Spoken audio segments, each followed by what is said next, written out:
Tristelglas-TED-effet. Create a realisties tristelglas-TED-effet in PLAB with a premium, transparent, geënt appearance.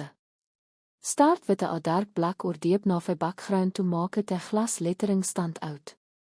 Use a bold typography and apply a glossy transparent fill with a subtle blue wete hegligits.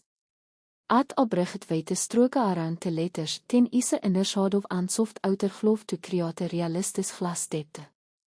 Add strong reflections along the edges, tiny light streaks, and subtle refraction effects inside the TED.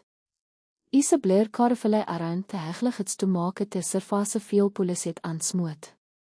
Add a soft shadow behind the letters for separation from the background. Finesse with the contrast, brightness, saturation,